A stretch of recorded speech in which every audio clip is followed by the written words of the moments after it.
नमस्कार, मैं हूं धर्मेंद्र। आप देख रहे हैं ऑनलाइन न्यूज इंडिया। वक्त बदलता जरूर है, वक्त चाहे अच्छा हो, वक्त चाहे बुरा हो, बदल जाता है वक्त। अमित शाह के बारे में, मोदी के बारे में क्या क्या बातें कही गई, योगी आदित्यनाथ के बारे में क्या कुछ कहा गया। 56 इंच की छाती है। अमित शाह ऐसे चाणक्य हैं, रातों रात विधायकों को इधर से उधर से करके सरकार बनवा सकते हैं। वो उनके बारे में तो ये तक बीजेपी के नेताओं ने कहा है कि वो नेपाल और श्रीलंका में सरकार बनवा सकते हैं। और योगी के बारे में क्या कहा जाता है? योगी के बारे में कहा जाता है कि योगी जो है वो इतने शक्तिशाली, खुद योगी कहते हैं इस बात को कि प्रदेश की राजधानी लखनऊ अलग है। राकेश टिकैत के लिए वो कहते हैं कि वो बाल पकड़ करके घसीट करके लेकर के जाएंगे अगर लखनऊ में आए तो। लेकिन उसी उत्तर प्रदेश में जहां पर इतनी शक्तिशाली सरकार चल रही है, विधायक किडनैप हो गए हैं। बीजेपी के विधायक किडनैप हो गए हैं। आपने बिल्कुल ठीक सुना है। यह बीजेपी का जो है वो हाल हो गया है। जहां पर इतनी शक्तिशाली सरकार चल रही है, इतने शक्तिशाली नेता, मंत्री, विधायक, मुख्यमंत्री, प्रधानमंत्री बनारस से खुद आते हैं, वो उनके सूबे के अंदर विधायकों को सुरक्षित नहीं रख पा रहे हैं। विधायक वहां पर किडनैप हो रहे हैं। खबर आप देखिए, भास्कर की खबर है। योगी के मंत्री स्वामी प्रसाद मौर्य सपा में शामिल 3 विधायकों का बीजेपी से इस्तीफा।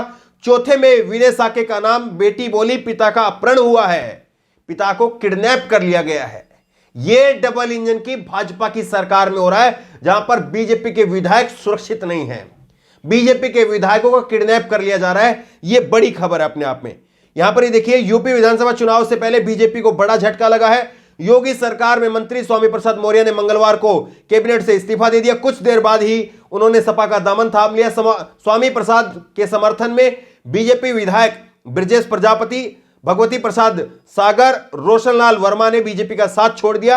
हालांकि भगवती प्रसाद सागर का इस्तीफा अभी सार्वजनिक नहीं किया गया है। उधर भाजपा का साथ छोड़ने वाले में औरैया के विधुना सीट से विधायक विनय साके का नाम सामने आ रहा है। साके सुबह से लापता है। उनकी बेटी रिया साके ने आरोप लगाया है कि उनके पिता का अपहरण हुआ है। उसने अपने चाचा देवेंद्र साके पर किडनैपिंग का आरोप लगाया है। रिया लखनऊ आ रही थी। वहीं देवेंद्र साके का कहना है कि उनके भाई विनय साक्या अपनी मर्जी से लखनऊ आए हैं। मेरी भतीजी किसी बड़े भाजपा के नेता के दबाव में यह आरोप लगा रही है।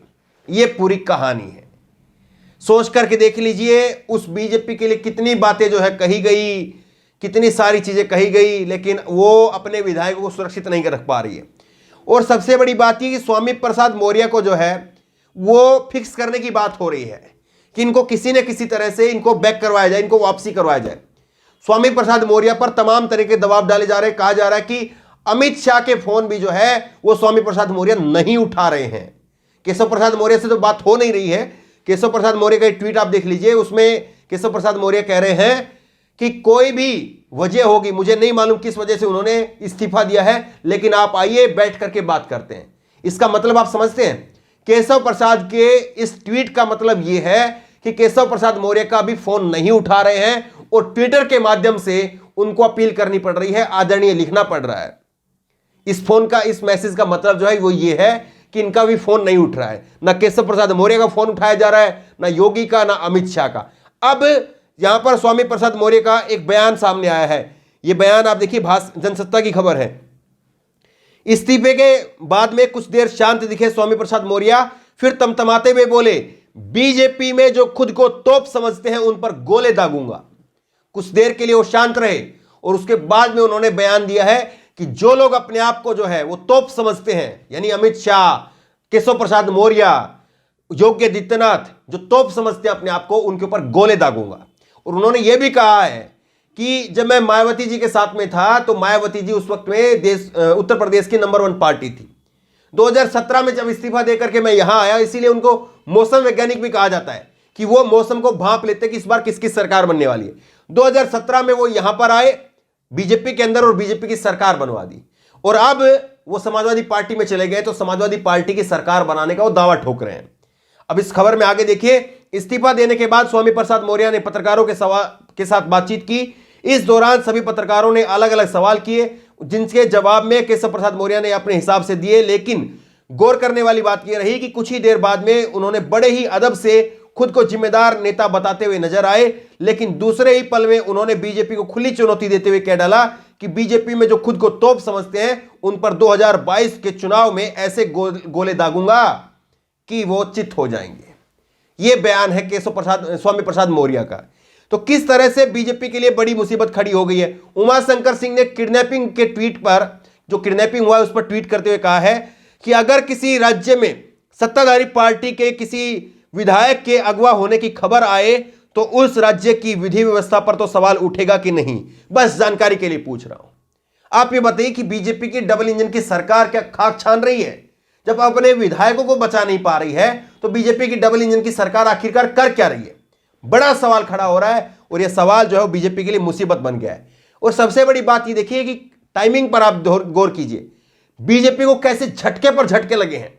ऐसे झटके लगे हैं कि बीजेपी का जो इंटेलिजेंस है वो पूरी तरह से फेल हो गया है। खबर आप देखिए, एनडीटीवी की खबर है, 4 घंटे के अंदर in 4 hour 5th MLA quit BJP. तो 5 जो है घंटे के 5 विधायक 4 घंटे के अंदर चले गए। अब भाजपा का जो इंटेलिजेंस था, अमित शाह चाणक्य का इंटेलिजेंस क्या कर रहा था? चाणक्य का इंटेलिजेंस क्या चाट खाने में लगा हुआ था? आप ये बताइए, उनके 5-5 विधायक टूट करके जा रहे हैं, कैबिनेट मंत्री टूट करके जा रहे हैं, वो भी 3-4 घंटे के अंदर अंदर साफ। तो भाजपा का इंटेलिजेंस क्या कर रहा था? एक बड़ा सवाल उठ रहा है यहां पर। वहीं पर आप देखिए, केशव प्रसाद मौर्य का एक और ट्वीट आया है। ये ट्वीट उन्होंने किया है और उसमें क्या लिखा है? जन जन दे रहा है आशीर्वाद, आ रही है फिर से एक बार भाजपा सरकार, भाजपा है तो भरोसा है। उन्होंने ट्वीट किया है। उसके ऊपर जो है वो प्रशांत कनौजिया ने ट्वीट करते हुए कहा है कि जन जन की यही पुकार, केशव से छीन लो स्टूल, दे दो दरी उधार। तो ये जो है जबरदस्त तरीके से चोट पर चोट लग रही है। ना उनको जो है ट्विटर से कोई बख्श रहा है, ना और दूसरे तरह से। तो बीजेपी के लिए मौजूदा समय पर एक ऐसी मुसीबत खड़ी हो गई है कि बीजेपी के लिए आगे कुआं पीछे खाई वाली स्थिति पैदा हो गई है। अब बीजेपी अपने विधायकों को, अगर जो नाराज विधायक हैं या जिन विधायकों ने काम नहीं किया है या जिन विधायकों का रिपोर्ट कार्ड ठीक नहीं है या और किसी अन्य कारण से अगर बीजेपी उन विधायकों के टिकट काटेगी भी, तो इन विधायकों ने अब जो है वो सीधे सीधे बता दिया है कि अब हम सहन करने वाले नहीं है। देखिए, एक ट्रेंड है बीजेपी का। गुजरात में पूरी की पूरी भाजपा की सरकार बदल दी, पूरी भाजपा की सरकार बदल दी। जो नेता थे, मंत्री थे, मुख्यमंत्री थे, कैबिनेट के मंत्री थे, सबको हटा दिया, दूसरे नए ले आए। इसी तरह से उत्तराखंड के अंदर किया, 3-3 बार किया। और क्या हो रहा था? बीजेपी जो कुछ कर रही थी, सारे के सारे जो उनके विधायक थे, नेता थे, वो सिर झुका करके उसको कबूल कर लेते थे। लेकिन अब जो है वो नेताओं ने सीधा जवाब देना शुरू कर दिया, उल्टा जवाब देना शुरू कर दिया है कि हम सहन करने वाले नहीं है। हर बार ये सर झुकेगा नहीं, इस बार ये सर उठा रहेगा और आपकी आंखों में आंखें डाल करके जवाब देंगे। और इसीलिए स्वामी प्रसाद मौर्य कह रहे हैं कि बीजेपी के अंदर जो अपने आप को तोप समझते हैं उनके ऊपर मैं गोले दागूंगा। ये जवाब, ईंट का जवाब जो पत्थर से दिया जा रहा है। तो ये सारी चीजें जो है बता रही है कि बीजेपी के लिए अब की बार खतरा कितना बड़ा है। और केशव प्रसाद मौर्य, उनको जो है जिम्मेदारी दी गई है, लेकिन लगता नहीं है कि कुछ जो है वो कर पाएंगे। योगी आदित्यनाथ की सरकार जो 350 के नारे के साथ में एक हवा बनाई जा रही थी, उस हवा का ऐसी जहां पर जो है वो जाकर के डेंट हुआ है, ऐसी जगह पर जाकर के उसको पंचर किया गया है कि वो अब खुद की जो है वो अपनी राम राम भज रही है कि खुद अपनी सरकार बची रह जाए। वही बहुत बड़ी बात होगी।